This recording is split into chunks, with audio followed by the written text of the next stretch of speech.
కేంద్ర ప్రభుత్వంపై కేటీఆర్ ఫైర్ అయ్యారు. ఢిల్లీలో మీడియాతో కేటీఆర్ చిట్చాట్ చేస్తూ విద్యా సంస్కరణలు రూపొందించడంలో ప్రభుత్వం విఫలమైందన్నారు. విద్యా సంస్కరణలపైన రాధాకృష్ణన్ కమిటీ నివేదిక ఏమైందని ప్రశ్నించారు.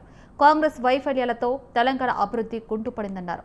కాంగ్రెస్ వచ్చాక రైల్వే ప్రాజెక్టులు నిలిచిపోయాయన్నారు. తెలంగాణలో ఐటీ రంగాన్ని కాంగ్రెస్ ప్రభుత్వం నిర్లక్ష్యం చేస్తుందన్నారు. ఏఐ నైపుణ్యాలపై యువతకు కాంగ్రెస్ సర్కార్ శిక్షణ ఇవ్వడం లేదన్నారు. తెలంగాణకు వచ్చే పెట్టుబడులను బీజేపీ పాలిత రాష్ట్రాలకు మళ్లిస్తూ ఉన్నారని ఫైర్ అయ్యారు. పలు కార్పొరేట్ సంస్థలను గుజరాత్కు తరలించారని చెప్పారు. అయితే కాళేశ్వరంపై కాంగ్రెస్ తప్పుడు ప్రచారం చేస్తుందన్నారు. తెలంగాణలో బీజేపీ కాంగ్రెస్ కుమ్మక్కయ్యన్నారు.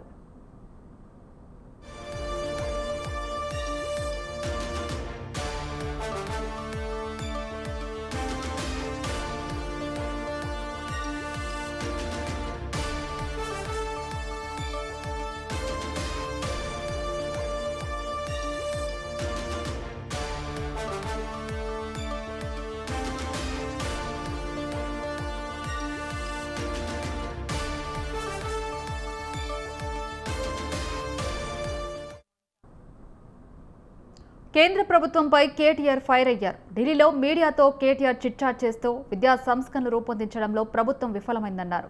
విద్యా సంస్కరణలపైన రాధాకృష్ణన్ కమిటీ నివేదిక ఏమైందని ప్రశ్నించారు. కాంగ్రెస్ వైఫల్యాలతో తెలంగాణ అభివృద్ధి కుంటుపడిందన్నారు.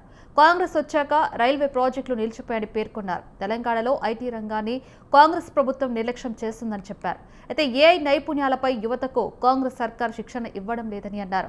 తెలంగాణకు వచ్చే పెట్టుబడులను బీజేపీ పాలిత రాష్ట్రాలకు మళ్లిస్తున్నారని ఫైర్ అయ్యారు. పలు కార్పొరేట్ సంస్థలను గుజరాత్కు తరలించారన్నారు. కాళేశ్వరంపై కాంగ్రెస్ తప్పుడు ప్రచారం చేస్తుందని పేర్కొన్నారు. తెలంగాణలో బీజేపీ కాంగ్రెస్ కుమ్మక్కయ్య అన్నారు.